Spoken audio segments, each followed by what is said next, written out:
자, 이번에는 우리가 지난 시간에 배운 시제 12개의 시제가 있다라고 얘기를 했었는데 그 시제가 어떤 식으로 시험 문제에 출제가 되는지에 대한 내용을 이야기를 한번 진행해 보도록 하겠습니다. 자, 첫 번째, 무조건 과거 시제가 정답인 경우가 있어요. 이거는 조금 쉬운 시험 문제에 속하는데요. last라는 표현이 들어가 있는 표현이 나오면 이건 과거 시제다 라고 보시면 됩니다. 예를 들어서 last year, 작년에, last week, 지난주에, 이런 것들은 시제가 다 과거다 라고 얘기를 할 수가 있겠죠. 그 다음에 두 번째는 삐리리 ago 라고 들어가 있는 형태가 나오면 과거 시제를 쓰시면 됩니다. 예를 들어서 이런 게 있죠.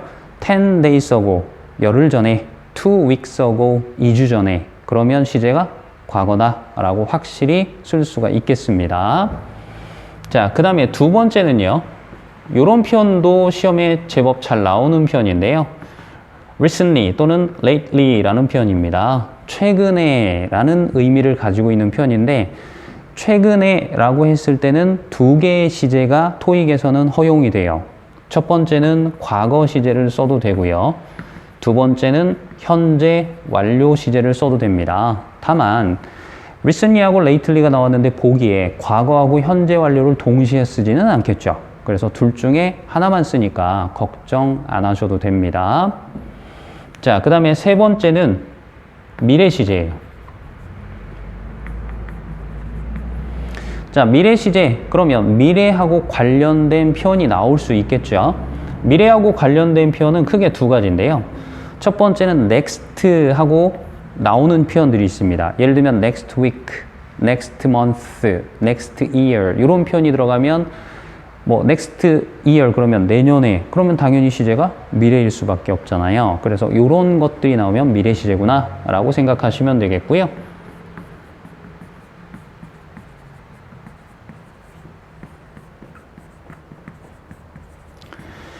그리고 this coming 요일, 여기서 이제 Friday를 한번 써봤는데요.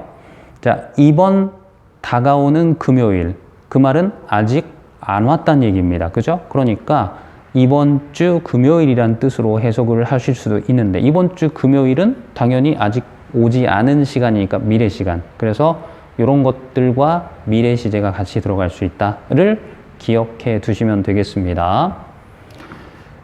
자, 그 다음에 네 번째는요. 현재 완료 시제에 들어가는 표현인데요. 이건 이제 공식적으로 잘 나오는 표현들이니까 외워두시면 좋겠습니다. 일단 두 가지를 정리를 해드릴 건데요. 첫 번째는 for the last 2 years 이 표현을 하나 기억을 해두시면 좋을 것 같습니다. 지난 2년 동안 이런 뜻이에요. 제가 여러분들한테 지난 2년 동안 제가 열심히 일했어요 라고 얘기를 했다고 해봅시다. 그럼 언제부터 일한 거죠? 2년 전부터 한 거죠. 과거부터죠. 언제까지? 지금까지. 그죠? 그러면 과거부터 지금까지 과거와 현재를 연결해주는 시간이 현재 완료 시간이 되겠습니다. 그래서 반대쪽에 현재 완료 시제가 들어간다. 이게 포인트가 되겠습니다. 자, 그런데 변형 형태도 가능한데요. 지난이라는 단어가 last라는 말 말고 past도 있죠. 그래서 for the last, for the past 이 표현이 둘 다 가능합니다. 물론 뒤에 있는 이 시간은 그때그때 바뀔 수 있어요. 뭐 10주로도 바뀔 수도 있고 10달로도 바뀔 수도 있습니다. 자, 그리고 또 응용 표현이 전치사도 가능한데요. over를 쓰실 수가 있어요. 그래서 over the last, over the past 이렇게 해도 동안이라는 뜻이 되고요. 동의어가 하나 더 있는데 in이라는 전치사가 있습니다. 그래서 이 패턴을 외워두셔야 돼요. 그래서 in the last, in the past 이렇게 들어가는 표현은 반대쪽에 현재 완료 시제가 들어가더라를 기억해 두시면 되겠습니다. 자, 그 다음에 다섯 번째는요. 이것은 앞에서 한번 학습을 했었죠. 시제일치라는 표현입니다. 시제일치는 시제를 하나로 맞춰요 라는 뜻이에요. 그러면 시제를 하나로 맞추려면 시제가 두 개가 있어야 되고 영어 문장에서 시제를 담당하는 건 동사다라고 알고 있습니다. 그러면 동사가 두 개 있을 때 맞추는 거다라는 의미죠. 그래서 동사가 두 개 있으면 동사의 짝꿍인 주어도 두 개 있어야 되고요. 이렇게 주어 동사, 주어 동사가 있을 때 이 두 개의 주어 동사를 연결하는 걸 접속사라고 이야기를 합니다.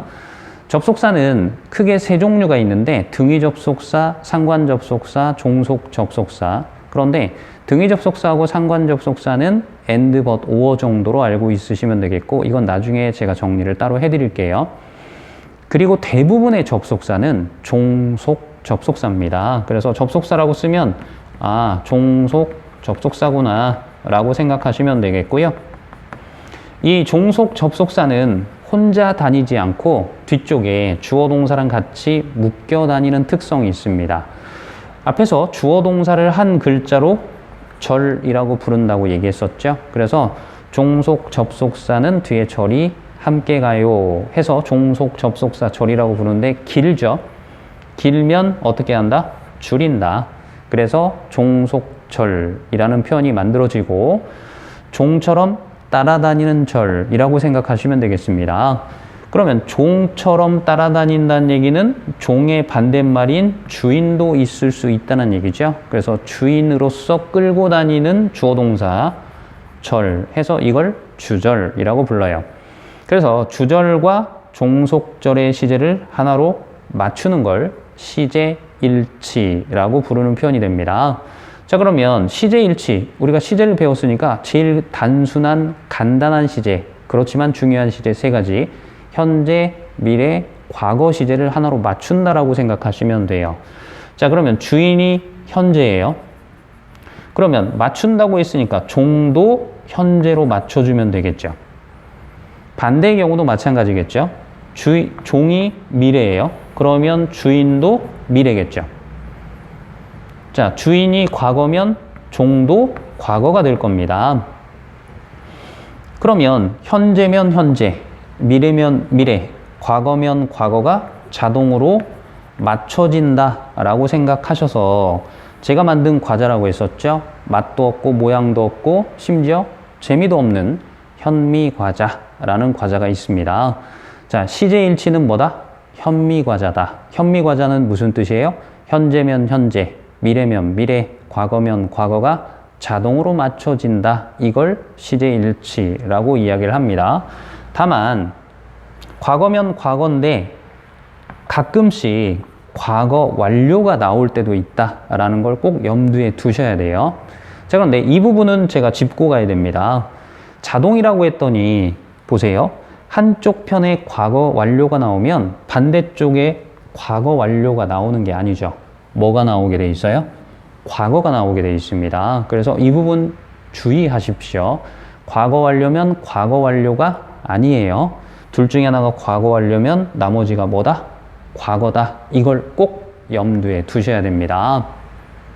자, 이번에는 6번째 시간 조건 부사절에서는 미래 시제 대신 현재 시제 쓴다에 대해서 알아보도록 하겠습니다. 시제 문제 중에서 가장 난이도가 높은 문제예요. 그래서 사실은 시험에 잘 나오지는 않습니다. 난이도가 높은 문제가 매번 출제가 될 일은 없잖아요. 그렇지만 알고 있으면 유용하게 쓰실 수가 있기 때문에 설명을 드리도록 하겠고요. 자, 일단 용어를 좀 알아보셔야 돼요. 여기에서 부사절 요거부터 먼저 정리를 해볼게요. 앞에서 제가 이런 얘기를 했었습니다. 접주동, 주동. 컴마 앞쪽에 나오는 애들이 100% 부사예요. 이런 얘기를 한 적이 있죠. 그래서 컴마 앞쪽에 나오는 여러 가지 표현 중에서 대표적으로 접주동을 기억을 해 두시면 좋을 것 같고요. 자, 그러면 얘가 부사인데 그 안에 주어 동사가 있죠. 이걸 절이라고 부릅니다. 자, 그래서 부사절은 이렇게 생겼어요. 기본적으로 접주동, 컴마 앞에 있는 접주동이 부사절이다 라고 기억을 해 두시면 되겠고요. 그 다음 두 번째, 그러면 시간 조건 부사절이라고 했는데 시간 조건이 무슨 뜻이냐 하면 이 앞에 있는 접속사가 부사절 접속사는 개수가 많아요. 그래서 그 많은 개수를 한꺼번에 다 정리하기는 어려우니까 일단 조금 편하게 비슷한 것들끼리 네 덩어리로 묶습니다. 그래서 시간을 나타내는 덩어리, 조건을 나타내는 덩어리, 이유를 나타내는 덩어리, 양보를 나타내는 덩어리, 이렇게 크게 네 개로 묶어서 표시를 하면 시간 덩어리의 대표가 when이에요. 뭐뭐 할 때 이런 표현이죠. 그 다음에 조건을 나타내는 대표 표현이 if입니다. 그리고 이유를 나타내는 대표 표현은 because가 되겠고요.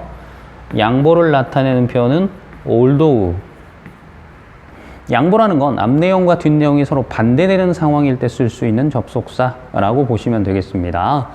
자, 그런데 이 네 덩어리의 접속사 중에서 우리에게 필요한 접속사는 뭐예요? 시간과 조건을 나타내는 접속사입니다. 그래서 얘네 두 개가 필요하고 밑에 있는 두 개는 필요 없는 거죠. 자, 여기 첫 번째 줄이 마무리가 됐습니다. 그러면 이 부사절에서 미래 시제 대신 현재 시제 쓴다. 그러면 원래 미래 시제를 쓰는 상황을 가정을 해볼게요. 그러면 주어 다음에 will 쓰고, 당연히 will은 조동사니까 동사 원형 쓰겠죠? 이렇게 하고, 그 다음에 주어 will 동사 원형. 이거는 시제 일치를 생각하시면 됩니다. 둘 중에 하나가 미래면 나머지도 미래다. 그죠? 그 상황을 생각하시고 일단 써놓고, 그런데 시간 조건 부사절에서는 미래 대신 뭘 쓴다고요? 현재를 쓴다. 그러니까 이 부사절에서 미래 안 쓰고 현재 형태를 쓴다는 얘기죠. 이게 시험 문제란 얘기입니다. 자, 그래서 시간 조건 부사절에서는 미래 시제 대신 현재 시제 쓴다 라는 부분은 당연히 둘 중에 시제를 하나를 가리게 됩니다. 그럼 한번 보세요. 여기를 가렸어요. 그리고 이쪽의 시제가 현재가 되겠죠. 그러면 시간 조건 부사절에 현재가 들어가 있다는 얘기는 원래 여기가 뭐였다는 얘기죠? 미래였다는 얘기죠. 그러니까 반대쪽 가려진 시제가 뭐다? 미래 시제가 나와야 맞다 라고 생각을 하실 수가 있다는 얘기입니다. 그 다음에 반대의 경우도 마찬가지죠. 이렇게 시간 조건 부사절의 시제를 가려요. 그러면 주절의 시제를 보고서 주절의 시제가 미래죠. 그러면 시간 조건 부사절도 원래 미래 들어가야 되는데 미래 대신 현재를 쓰니까 여기에 정답은 현재가 되겠습니다. 그래서 간단한 예문을 하나 드리면,